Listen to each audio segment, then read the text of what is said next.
Torahbox.com pour la diffusion du judaïsme francophone vous retransmet un enseignement du Rav Yosef Haïm Sitruk. Bonne écoute et bon limoud.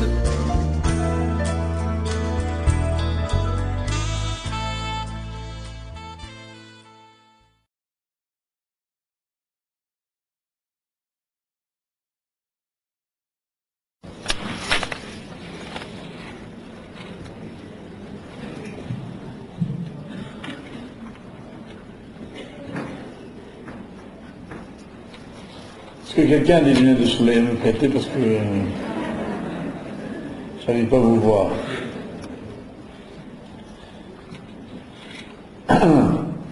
Bien mes chers amis, je voudrais vous dire d'abord à tous bonsoir, Bruchim Habayim, soyez les bienvenus.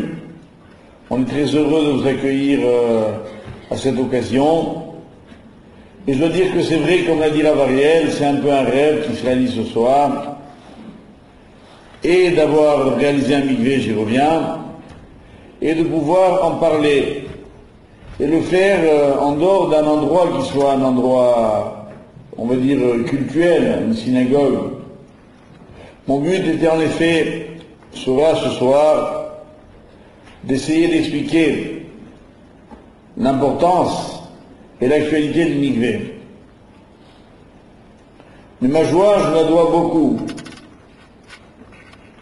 Pas seulement, bien évidemment, cela va sans me dire, et mieux en le disant à Kadosh Baruch Hu, mais à M. Benloulou qui a été vraiment d'un dévouement extraordinaire, d'une patience sans limite, et puis à tous mes élèves ici présents, au premier rang desquels je veux citer Jean-Pierre et Sabine, et vraiment...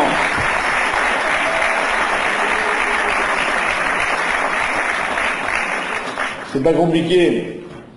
Madame Sitruk me racontait dernièrement qu'elle est venue à la pharmacie pour chercher je sais pas quoi, un médicament homéopathique sûrement quoi.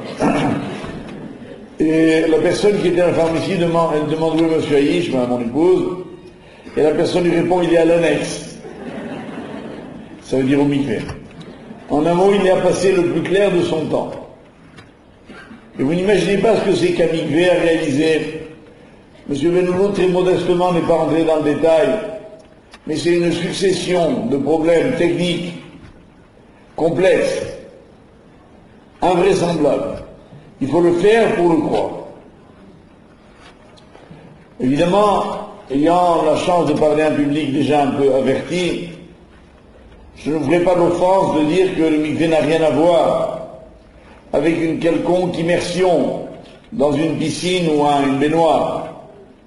Et que l'idée en fait, sur laquelle par contre oui j'ai besoin de la resituer, c'est que si nous prenons un peu le plan symbolique et pratique, et l'halakha que nous a été exposé, en est une merveilleuse illustration.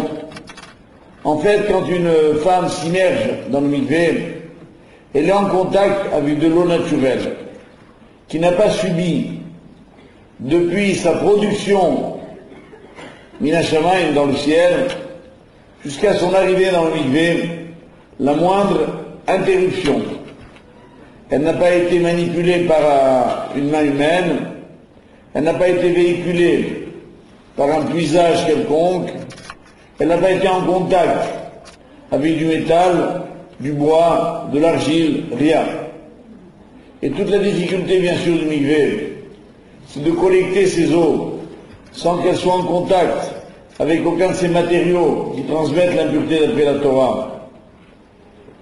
Ce que nous a pas dit M. Benloulou, il a eu raison parce que ça aurait été évidemment trop fastidieux, c'est qu'on a trouvé une petite maison que vous allez voir tout à l'heure, si Dieu veut, je vous le recommande, qu'il a fallu entièrement refaire, y compris les fondations, les murs, la toiture, pour s'assurer que la récupération des eaux, et puis évidemment leur transit, passe par des canaux permis par la halakha, avant d'arriver à leur destination finale.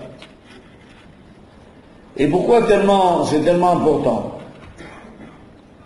Alors je veux juste vous rappeler le principe fondamental. Lorsque Hachem a créé le monde, il faut se souvenir que l'eau a été le premier élément créé. Comme on le voit dès le deuxième verset, Veruach Elokim merachefet al penei hamayim. Et le souffle divin planait à la surface de l'eau. Donc en un mot, sur la terre, il n'y avait que de la mer, que l'eau. Et il a fallu que Hachem, dit la tradition, le Midrash, ce passouk, fasse preuve d'autorité à l'égard de l'eau, qui ne voulait pas obéir. Et Hachem a demandé, Ikavu hamayim lemakom echad, que les eaux se rassemblent en un même endroit. La nature de l'eau, c'est de tout envahir. On l'a bien vu lors d'une récente catastrophe tragique, qui, dans la perspective d'ailleurs de la tradition juive, est bien l'expression de cette puissance redoutable de l'eau. Pas seulement par l'énergie cinétique considérable qu'elle développe, mais par la nature même de l'eau, qui veut tout recouvrir. Et les versets bibliques qui parlent justement de la limitation que Hachem a fait à l'eau, en disant, mets-toi là. Comment voulez-vous imaginer une bassine pleine d'eau, et que vous disiez à l'eau, va d'un côté, elle ne peut pas. L'eau ne peut aller d'un côté que s'il y a des montagnes qui émergent de l'eau. Et alors on dit que Hachem a donc fait le continent, mais l'eau voulait le recouvrir, le continent, pour qu'elle puisse être dans un endroit, dans une vallée. Et ce bras de fer entre Hachem et la mer n'est pas quelque chose de surprenant. Lorsque les bénis Israël sortent d'Égypte, souvenez-vous, ils ont traversé la mer Rouge à pied sec, Yam Souf.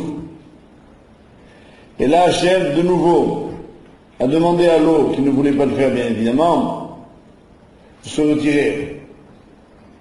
Avec un maître, d'ailleurs, dernièrement, le Rav Zvi Chashin,